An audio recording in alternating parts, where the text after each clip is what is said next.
తల్లి మొహమే నాకు తెలియనప్పుడు ఇన్నాళ్ళుగా మోస్తున్న భరతమాత మొహం, ఆమె గొప్పతనం నాకెలా తెలుస్తుంది? నీకు తల్లి లేదా? ఉంది, కానీ ఆమె ఎలా ఉంటుందో నాకు తెలియదు. మరి తండ్రి? అతను ఎలా ఉంటాడో నా తల్లికే తెలియదు. మరి ఎలా పెరిగావు? రైల్వే స్టేషన్ లో పేపర్లు ఏరుకుంటూ బ్రతికేవాన్. దాహమేస్తే కన్నీళ్లు ఉగ్గిన్లో పోసుకొని దాంతో దాహాన్ని తీర్చుకునేవాన్. ఒంటి మీది బట్టలకు నిప్పంటించుకొని ఆ వెలుతురులో చదువుకునేవాన్.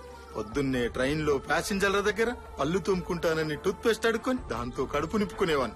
అలా కష్టాలు పడుతున్న నాకు ఒక రోజు ఒక పెద్దాయన కలిసి, ప్రతి మనిషిలో టాలెంట్ ఉంటుంది, అదేంటో ఇన్వెంట్ చేయాలన్నాడు. ఆ రోజు నుంచి నేను సశక్తితో ఎదిగాను. ఎలక్ట్రిక్స్ లో నాకున్న పట్టును ఈ లోకానికి చాటాను.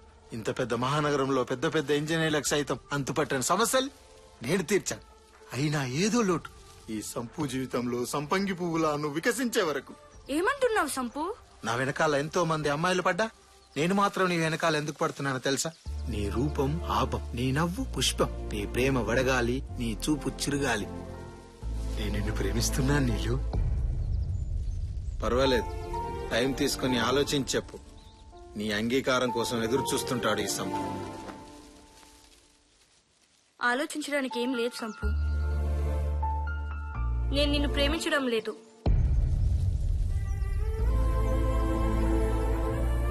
అవును సంపు, నేను నిన్ను ప్రేమించడం లేదు. ఎందుకు ప్రేమించాలి? ఎస్, నువ్వు అందగాడివే. నేను ఏ అమ్మాయినా ఇష్టపడాల్సిందే. నీ రూపం గుర్తొచ్చిన ప్రతిసారి నాలో తెలియని రసస్పందన కలుగుతుంది.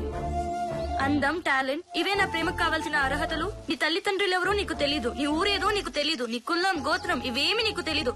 అసలు నీ గురించి ప్రపంచానికే తెలీదు. నాకు నీలా 6 అడుగుల అందగాడు అక్కర్లేదు.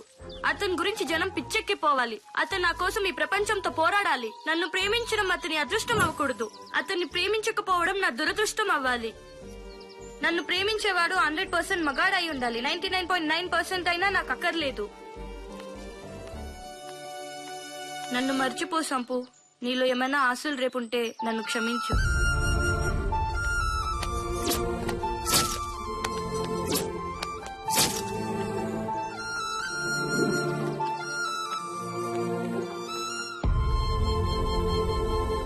ఎందుకు ప్రేమించాలి? అసలు ఈ గురించి ప్రపంచానికే తెలీదు. అతని గురించి జనం పిచ్చెక్కిపోవాలి.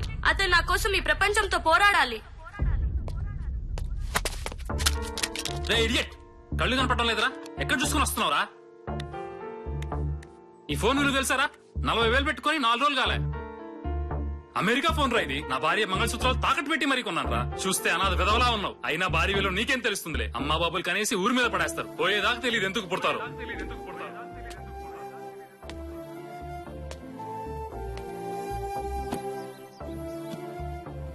ఇంతేరా, ఇంతే. ఈ దేశం ఇంతే, మన బ్రతుకులు ఇంతే. ఇక మన జీవితాలు మారవురా.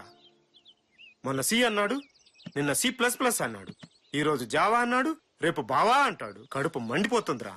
తెల్లవారితే కొత్త సాఫ్ట్వేర్ కనిపెట్టడం, అది నేర్చుకునేందుకు మన డబ్బంతా దోచేయడం. ఇప్పుడు మళ్ళీ కొత్త కంప్యూటర్ ఎక్కడి నుంచి కొనమంటావు? నాకు ఆత్మహత్య చేసుకోవాలనిపిస్తుందిరా. ఊరుకోండి అన్న, ఊరుకోండి. మన సాఫ్ట్వేర్ బతుకులు ఇంతే. ఇంజనీరింగ్ చదివేటప్పుడే ఆలోచించాల్సింది. ఎప్పుడో ఎవడో ఒకడు జనం కోసం పుడతాడు. వాడి కోసం జనం మాట్లాడుకుంటారు. ఆ మగాడి కోసం మనం ఎదురు చూడాలి. అప్పుడు కాని మన బతుకులు మారవన్నా.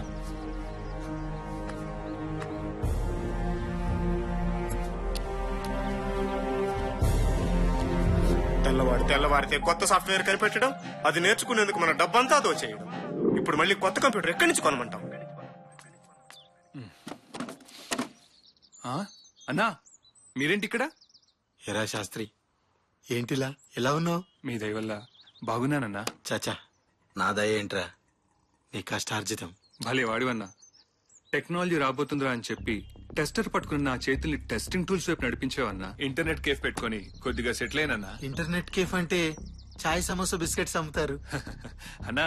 అది ఇంటర్నెట్ కేఫ్, చాయ్ సమోసా కేఫ్ కాదు. అంటే అక్కడ ఏం చేస్తారు? ప్రపంచం మొత్తం అక్కడే కూర్చొని చూడొచ్చు. ఇదిగో, ఇది లేటెస్ట్ మోడల్.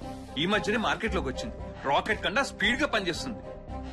సినిమాలు, కరెంట్ బిల్లులు అన్ని ఇందులో ఉన్నాయన్నా. అద్భుతం. కంప్యూటర్ అంటే ఇదేనా? అవునన్నా, ఇదే. ఎంత అవుతుంది? 70,000 అవుతుందన్నా. వాట్, 70,000? అవునన్నా. ఆ డబ్బుతో సెకండ్ హ్యాండ్ కార్ వస్తుంది కదరా. ఏం చేస్తామన్నా? అసలు ఏముంటుందిరా ఇందులో? ఇవే ఏంటి, ఈ కెపాసిటర్ కండక్టర్లు పెట్టి 70,000 అమ్మేస్తున్నారా? దారుణమైన మోసం. అవునన్నా, అడిగే వాళ్ళే లేరు. వీటిని తయారు చేయడానికి 2,000 కూడా కాదు, వేలకు వేలు దోచుకుంటున్నారు. మీరు ఎందుకు అడగట్లేదురా? ఏం అడుగుతావన్నా? ఎక్కడో తెల్లవాడు తయారు చేసి పంపిస్తున్నాడు, ఇక్కడ వాళ్ళు అమ్మేస్తున్నారు. ఏంటి తెల్లవాడ? భారతీయ కంపెనీలు ఏం తయారు చేయట్లేదా? లేదన్నా, ఎందుకు? అసలు ఈ ప్రశ్న ఎవరు వేసుకున్నట్టు లేదన్నా. మన వాళ్ళ దగ్గర టాలెంట్ ఉన్నా ఎందుకో తయారు చేయట్లేదన్నా. అన్నా, మీలాంటి జీనియస్లు ఆలోచించాల్సిన టైం వచ్చిందన్నా. సరే అన్నా, నేను వెళ్ళొస్తా. మంచి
ఒక్క నిమిషం. ఏం కావాలి? సంపు ఎక్కడున్నాడు? ఆ పేరు గుర్తుందా ఇంకా నీకు? ప్లీజ్, ఏదో పొరపాటున. పొరపాటు కాదు, అలవాటు. భారతీయత సంస్కృతి అని చెప్పి అన్నను అవమానించావే. సాటి మనిషిని అవమానించటమా భారతీయత?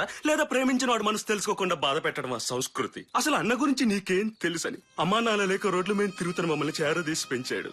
ఎవరైనా అరిటాకులు పప్పు వేసుకుని తింటారు, కానీ మా ఆకలి చూడలేక ఆ అరిటాకుతోనే పప్పు ఉండి మా ఆకలి తీర్చిన రోజులు చాలా ఉన్నాయి. తను టీలమ్మి మాకు టీకాలు వేయించాడు. ఆకలిస్తే అమ్మలా ఆదరించాడు, నకరాలిస్తే నాన్నలా మందలించాడు. అలాంటి మనిషినా నువ్వు అవమానించింది? నీకు 100% మగాడు కావాలన్నావే, ఆ 100లో కూడా 2 సున్నాలున్నాయి. అయినా అన్న 100 కాదు, 1, నెంబర్ 1.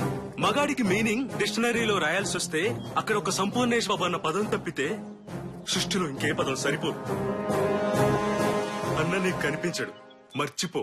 తప్పు చేశాను, నన్ను క్షమించమని నా సంపుని అడగాలి.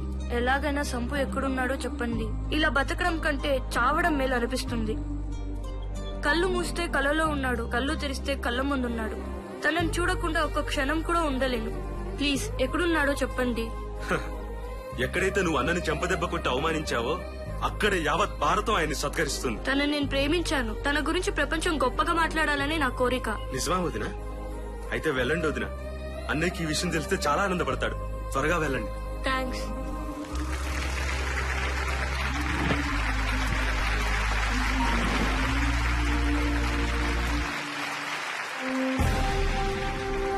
ఇప్పుడు కమిషనర్ గారు కంప్యూటర్ ని ఆవిష్కరిస్తారు.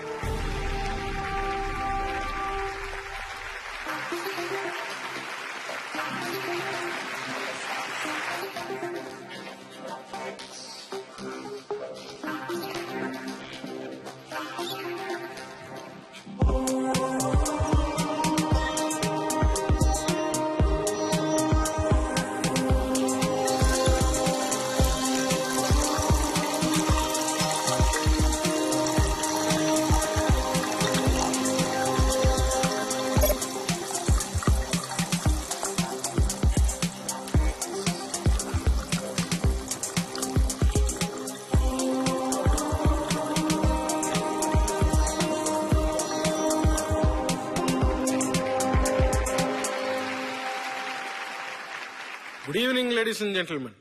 ఈ రోజు భారతదేశం మొత్తం గర్వించాల్సిన రోజు. ముందుగా నన్ను ఈ కార్యక్రమానికి ఆహ్వానించిన ఆంధ్రప్రదేశ్ మెత్తని తొడుగు నిపుణుల సంఘం వారికి కృతజ్ఞతలు తెలుపుతున్నాను. తెలుగు భాషకు తెగులు పుట్టిస్తున్న ఈ రోజుల్లో సాఫ్ట్వేర్ కి మెత్తని తొడుగు అని నామకరణం చేసిన వాళ్ళని అభినందిస్తున్నాను. ఈ రోజు కారణభూతుడైనటువంటి సంపూర్ణేష్ బాబు గురించి చెప్పాలంటే ఏం చెప్పను. ఆయన గురించి మాట్లాడుతుంటే నా శరీరంలోని ప్రతి భాగం నిక్కబడుచుకుంటోంది. చిన్న అగ్గిపెట్టె మీద మేడ్ ఇన్ ఇండియా అని ఉంటే పక్కన పడేస్తున్నాం. అలాంటిది మన రాష్ట్రంలో ఒక చిన్న జిల్లా అంత లేని చైనా వస్తువుల కోసం ఎగబడుతున్నాం. ఆఫ్రికా నుంచి సబ్బులు, బ్యాంకాక్ నుంచి పర్ఫ్యూమ్, తెల్లవాడికి బానిసలైపోతున్నాం. ముఖ్యంగా ఈ దేశ యువతకి ఖద్దరు తెలీదు, గద్దరు తెలీదు. ఎవరో వస్తారు, ఏదో చేస్తారు అనుకున్న ప్రతిసారి, ఎందుకోసం బతుకుతున్నామో తెలియక ఆకాశం కన్నీరు పెట్టిన ప్రతిసారి, భూమి విరుచుకొట్టిన ప్రతిసారి మనలోంచి ఒకడు పడతాడు. వాడు శాసిస్తే తల వంచడానికి సిద్ధంగా ఉంటారు. ఆయనే సంపూర్ణేష్ బాబు. మీ మేధస్సుకి చేతులెత్తి పాదాభివందనాలు చేస్తున్నాను బాబు. మీరు కనిపెట్టిన కంప్యూటర్ ని ఆన్ ద స్పాట్ నేను మూడుకుంటున్నా. ఒకరోజు సంపూర్ణేష్ బాబు గారు నా దగ్గరకు వచ్చి అరగంట మీతో మాట్లాడాలి అన్నారు. ఏదో జబ్బుతో బాధపడుతున్నారేమో అనుకున్నాను. కానీ ఆయన బ్యాక్టీరియా, వైరస్, ఫంగస్ లాంటి విష జంతువుల గురించి ఎన్నో విషయాలు అడిగి మరీ తెలుసుకున్నారు. నేను ఓపిక ఉన్నంతసేపు సమాధానం చెప్పాను. ఏదైనా హాస్పిటల్ మొదలుపెట్టబోతున్నారా అని అడిగాను. దానికైనా కాదు, కంప్యూటర్ రంగాన్నే శాసించబోయే ఒక పరికరాన్ని కనిపెట్టబోతున్నాను అని చెప్పారు. ఆశ్చర్యం అనిపించింది. జిల్లెడాకు, బచ్చలాకు వంటివి వాడి హైబ్రిడ్ ఎలక్ట్రిసిటీతో ఒక కంప్యూటర్ ఎలా పనిచేస్తుందో ఆయన నాకు ఎక్స్ప్లెయిన్ చేసిన విధానం చూస్తే ఆయన మనిషా మరమనిషా అనిపించింది. ఈయన గనక 300 ఏళ్ల క్రితం పుట్టుంటే తమలపాకుతో టైఫాయిడ్ ని, కరివేపాకుతో క్యాన్సర్ ని నయం చేసుండేవాడని నేను బలంగా నమ్ముతాను. భవిష్యత్ తరాలకి దేవుడు గుడిలో ఉండొచ్చు, ఉండకపోవచ్చు, గురువులు బడిలో ఉండొచ్చు, ఉండకపోవచ్చు, పిల్లలు అమ్మ ఒడిలో ఉండొచ్చు, ఉండకపోవచ్చు, కానీ సంపూర్ణేష్ బాబు మాత్రం మీ గుండెల్లో ఉంటాడు.